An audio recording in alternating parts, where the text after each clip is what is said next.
The third code of music is structure. Structure is an intuition of complementary forces such as weight and counterweight, figuring music as a machine. This metaphor plays off of music's machine mode in instruments, scores, and other forms of data storage, be they human or non-human. Structure is like Barth's code of antithesis. Music theory has been obsessed with a notion of structure, analyzing how music works, but treating music as essentially a self-referential system about only itself. It has ironically foregone any guiding synthesis of what structure is in the first place in our universe at large. Goethe warns against this danger in his theory of color, but alas, it is prevalent today as it was in his day. It stems from the scientific naturalist's doxa that our universe is a machine, not just from the perspective of one of the 5 root tropes, but exclusively, and thus literally.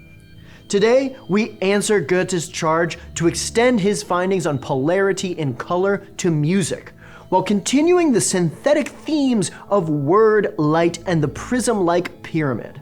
We will see how musical structure mirrors the mixture of light and darkness in color, and, to an extent not previously suspected, the structure of sentences. This recognition clarifies existing theoretical models while facilitating intercultural and interspecies connections. Do tell, friend. According to R. Buckminster Fuller, who discovered the most efficient balance of tension and compression in buildings, structure is a self-stabilizing pattern integrity complex.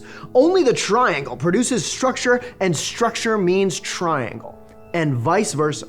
It comes as no surprise that structure is triangular. For repetition, the basic unit of reality is similarly tripartite: pulse, point of difference, and counterpulse. All structural systems are omni-triangulated. Interestingly, contrary to popular belief, the entire outer form of the Great Pyramid is triangulated.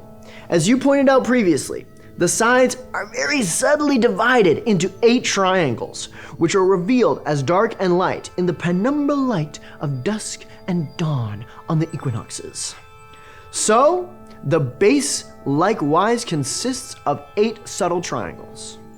Speaking of dark and light triangles, Fuller importantly qualifies triangular structures as already having a plural polarity. Each triangle has both a positive and negative triangle congruently coexistent. It so happens that color is structured in this way. According to Goethe, color is not a property of light of different wavelengths, as was in his day, and is still now widely believed despite there being no wavelength corresponding to fuchsia at the fusion of the 2 ends of the visible light spectrum. Instead, color is a mixture of light and darkness.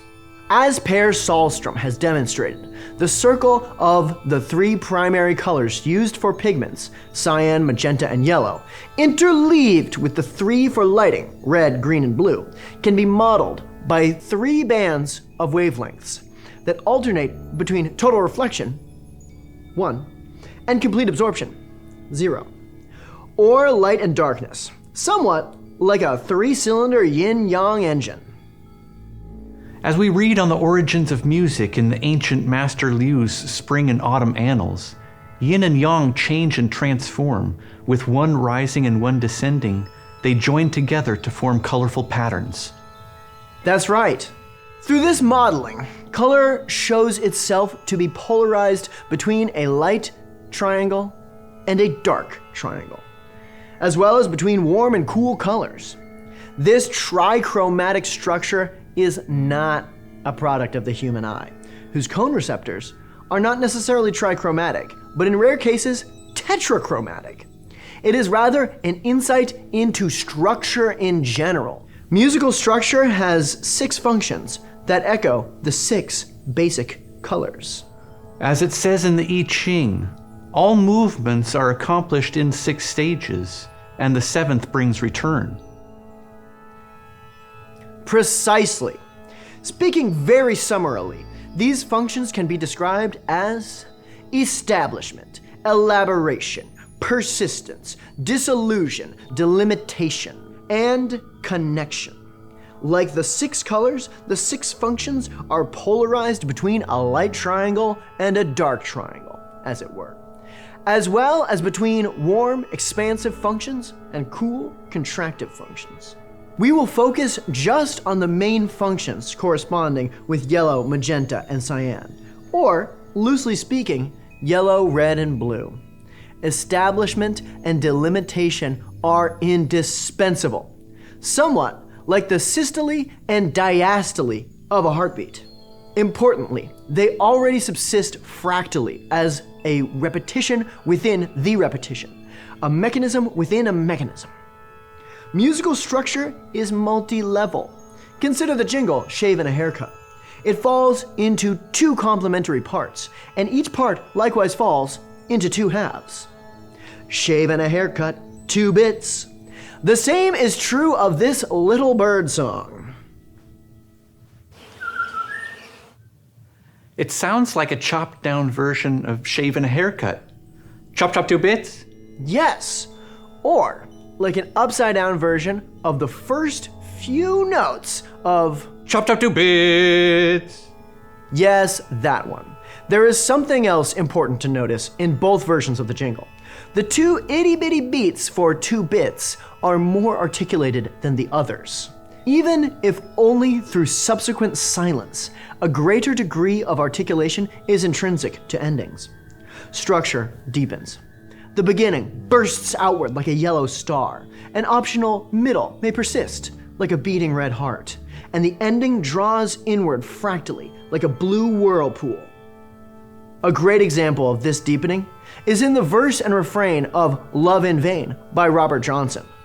Like Shave and a Haircut, it falls into 2 parts, each of which is further divided, but the fractal structure is more developed here, taking on a self-similar AAB design. And I followed her to the station with my suitcase in my hand. And I followed her to the station with the suitcase in my hand. Well, it's hard to tell, when all your love's in vain, all your love's in vain. It has not been previously appreciated that A, AA, and AAB are all repetitions. Repetition is not limited to the prototypical case of identical or similar shapes. All that is needed, let us recall, is the rhythm of pulse and counterpulse in its various tropological guises. I get it. It's all about yellow, magenta, and cyan. YMC, eh? Speaking of letters, didn't you say that music is like a sentence? Yes, and we're just getting to that. A sentence is a tense sense under a triangular tension. A clause always has a subject and a predicate function, possibly also complements. The subject establishes what it's all about, while the predicate delimits what the deal is, and a complement completes the thought as needed. For example, in the sentence, dog bites man, it's all about a dog. His deal is biting. And to complete the thought, his deal is biting a man in particular. So both musical structure and clause structure always have 2 polarized functions with a optional complementary function.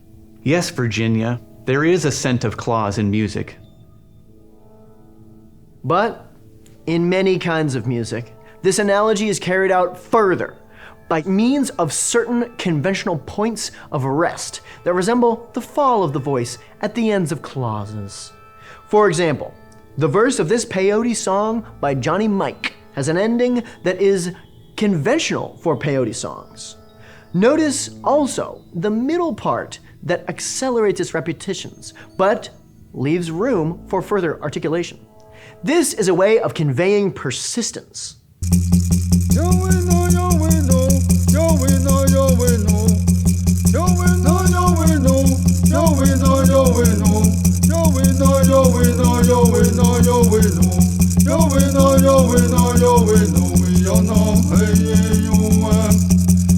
Musical clauses and sentences, recognizable especially through conventional ending formulas, are as ubiquitous and varied as clauses and sentences in speech.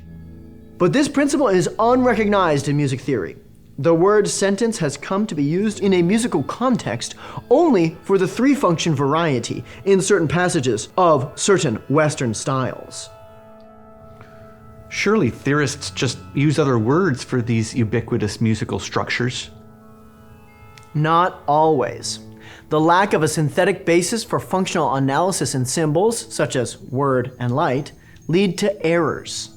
For example, in many cases, such as the beginning of the third movement of Wolfgang Amadeus Mozart's Piano Sonata No. 13, K333, the end of a two-function structure will contrast with the beginning.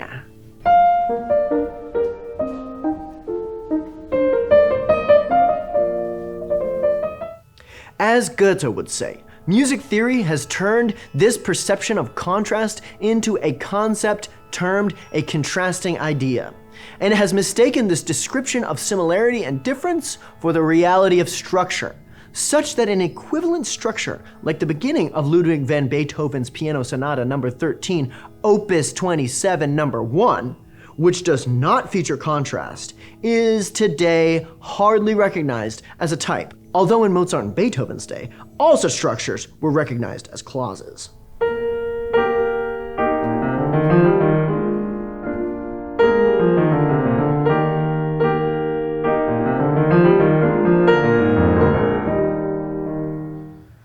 These structures are no longer recognized as clauses, and one of them is hardly recognized at all.